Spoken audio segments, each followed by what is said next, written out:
Shubho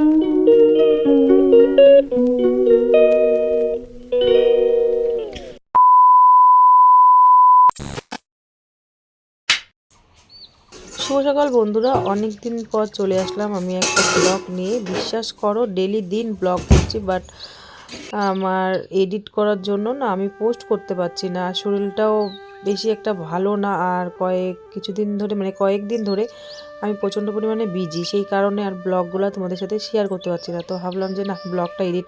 hello everyone, welcome back to my channel. হ্যাঁ, পিয়াস লাইফস্টাইলে তোমাদের অনেক অনেক ওয়েলকাম। তো আজকে আমার দ্বিতীয় ব্লগ আর কি স্টার্ট করছি পিয়াস ব্লগে। আর ফার্স্ট ব্লগ তো তোমরা দেখেছো, জানি না কেমন লেগেছে। তো দ্বিতীয় ব্লগ স্টার্ট করতে যাচ্ছি। তো যাই হোক বন্ধুরা, আর এখন বাজে দুপুর 1টা, আর এখনও আমার বিছনা পড়ে আছে, আমি এখনও কোনো কাজ করিনি। তো চলো তোমরা দেখতে থাকো আমি সমস্ত কাজগুলো করি, আর স্কিপ করে কিন্তু তোমরা যাবে না, পুরো ব্লগটা দেখবে, ঠিক আছে?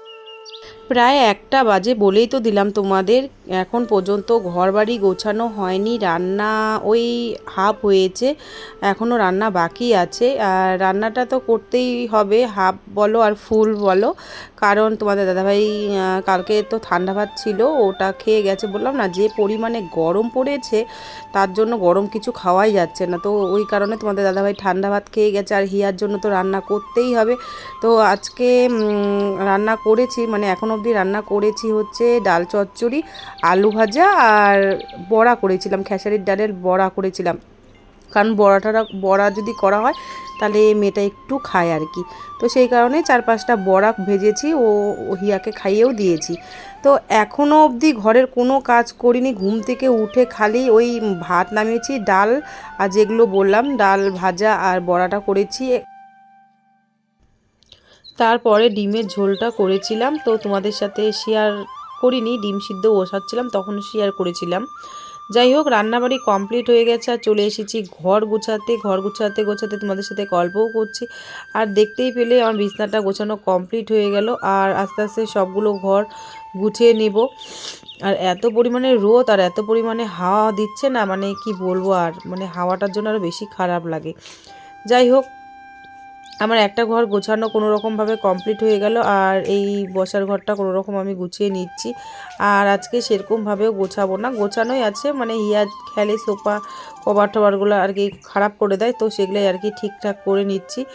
আর এই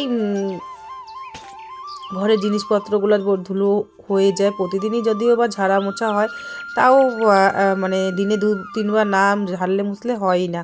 তো 2 নম্বর ঘরও মোছা হয়ে গেল। এখন চলে আসলাম লাস্টের ঘরটা, যেটাতে আমার ঠাকুর থাকে, আরও বেশ কিছু জিনিস আছে। তো সমস্ত ঘর গোছানো কমপ্লিট হয়ে গেলে চলে আসলাম কলের পাড়ে। আর কলের পাড়ে অনেক কাজ পড়ে আছে, অনেক বাসন আর অনেক কাপড়। আর সকাল সকাল বাসন আর কাপড়টা ধুয়ে নিলে না অনেকটাই ভালো হয়। আর আজকে যেহেতু তোমাদেরকে বললাম যে একটু বলতে পারো নিজের ইচ্ছাকৃতভাবেই কাজটা আমার দেরি হলো, কারণ অনেকক্ষণ গল্প করলাম, অনেকক্ষণ রেস্ট করলাম, তারপরে নিয়ে রান্না করে ইয়াকে খাইয়ে নিজে একটু খেয়ে দিয়ে তারপরে আবার শুয়েছিলাম, সেই কারণে না অনেকটা লেট হয়ে গেছে। তো যাই হোক, কোনো ব্যাপার না, একটা দিন এরকম হতেই পারে। আর এদিকে তো হিয়া প্রচণ্ড বিরক্ত করছে জল নিয়ে বারবার, তো ওকে জল দিচ্ছি আর বাসন মাজছি, আর কাপড়টা তো ভিজিয়ে রেখেই দিলাম। তো যাই হোক বন্ধুরা, তোমাদেরকে আমি কি বলবো, ডেলি দিন ব্লগ বানাচ্ছি, কিন্তু আমার মানে এডিট করার এত আলসি বলতে পারো, আমি এক ফোঁটাও মানে ব্লগগুলো তোমাদের কাছে দিতে পারছি না। তো প্রতিদিন ভাবি যে না, ডেলি দিন ব্লগ দিলে ডেলি দিন তোমাদের যদি দেখো আর কি, মানে একটা রোজ দিনের ব্লগ দিয়ে আর হঠাৎ করে ব্লগ দেওয়া কিন্তু ব্যাপারটা আলাদা না। তো সেই কারণে মানে আমি ডেলি দিনই কিন্তু ব্লগগুলো বানাই, বাট বললাম না এডিট করি জন্য পোস্ট করতে পারি না। তো যাই হোক, বাসন মাজতে মাজতে দোকানের লোক চলে আসলো। দোকান বলতে গেলে আমার পার্লারেই আমি এই কসমেটিকের জিনিস, এমনি গোজার জিনিস, তারপরে হচ্ছে সাবান, শ্যাম্পু, এই সমস্ত জিনিস রাখি। তো শ্যাম্পু নেওয়ার জন্য আসছিলো একজন, তো শ্যাম্পুটা আমি দিয়ে দিলাম, চলে আসলাম আবার কলের পাড়ে বাসনগুলো মাজতে। তো বাসনগুলো ধুয়ে নিয়ে আমি কাপড়গুলো ধুয়ে নেব, তারপরে ঘর মোছা আছে, হিয়াকে স্নান করানো আছে, পুজো দেওয়া আছে, অনেকটাই কাজ আছে। এই কাজকর্ম করতে করতে প্রায় আমার 4টা 4:30টার উপরে বেজে যায়। তারপরে খেয়ে দিয়ে তারপরে রেস্ট করে, মানে অনেকটাই সময়।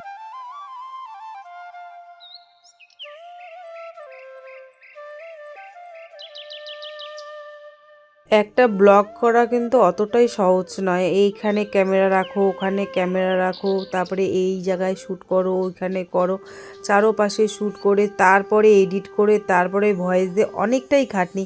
যখন এতটা খাটনি করার পরে যখন ওই 20টা 10টা ভিউ আসে তখন মনটা চায় না যে একটা ব্লগ তৈরি করে তোমাদের সামনে নিয়ে আসি। বিশ্বাস করো, তোমরা যদি ব্লগ করে যদি সেরকম ভিউ আসতো, সেরকম তোমরা আমাকে সাপোর্ট করতে, তাহলে না হয় একটা ব্লগ রেডি করে প্রতিদিন কষ্ট করলেও আমার কোনো মানে সেটা নিয়ে আর চিন্তা থাকতো না, না আমি কষ্ট করলেও কোনো অসুবিধা নেই। কিন্তু এত কষ্ট করার পর যখন ওই 10টা 20টা করে ভিউ আসে তখন মনটা চায় না যে একটা ব্লগ করি। তো বন্ধুরা, আমার স্নান কমপ্লিট হয়ে গেছে আর পুজো দিয়ে নিয়েছি আর সমস্ত কাজ হয়ে গেছে। আর এইদিকে ঘরবাড়ি, 1 মিনিট, ঘরবাড়ি সমস্ত কিছু পরিষ্কার হয়ে গেছে। আর চলো, এখন বাজে হচ্ছে, দাঁড়াও আগে বলিনি কটা বাজে, এখন বাজে 3টা 31 আর এখন লাঞ্চ করব। আমার ঘরবাড়ি দেখো গোছানো কমপ্লিট হয়ে গেছে, এই ঘরটাও হয়ে গেছে। ইয়া ঘুমিয়েছিল।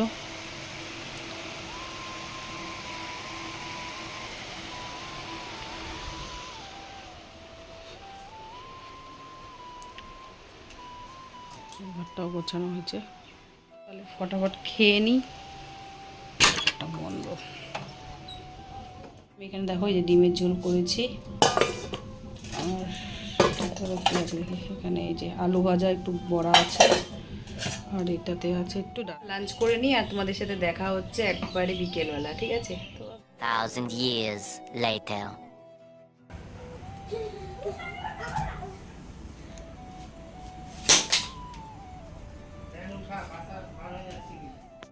গুড ইভিনিং বন্ধুরা, এখন বাজে, তোমাদের ইভিনিং বলছি, এখন বাজে হচ্ছে 9টা। আর এতক্ষণ আমি শুয়েই ছিলাম, সেই কারণে তোমাদের সাথে আর কিছুই শেয়ার করতে পারিনি। তো এখন তোমাদের দাদাভাই বলে খিদে পেয়েছে, খেয়ে নিবে তাড়াতাড়ি আজকে, তো খেয়ে নিক। ওই ওরা ওখানে কিন্তু এইভাবে করায়, নিচে কিন্তু একটা কিছু দিয়ে নেয়, শর্ট কি দিয়ে নেয়? এসে দিয়ে নেয়, পড়াও। কি বলো এটাকে, জাজিম জাজিম জাজিম দিয়ে দেয়।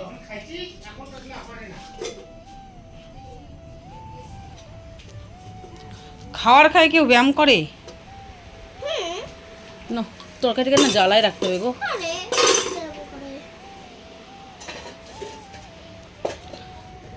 বাবা বড়া রাখবো।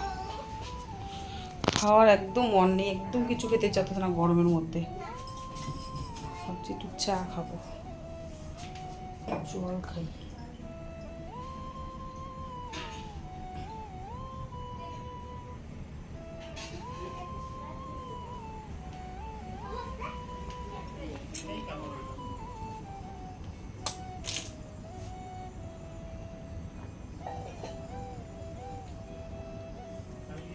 আরে দাঁড়াও, দিচ্ছি আমি, জল বেশি হয়ে গেছে।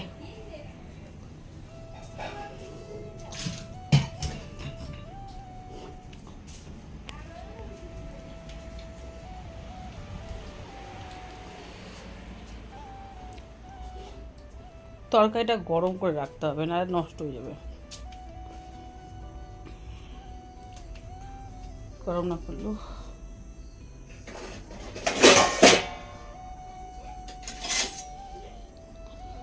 চা খাই।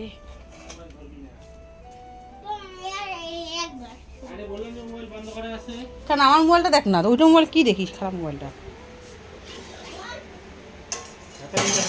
কেউ নাই, নিজে ভাত বাড়ি খাচ্ছে।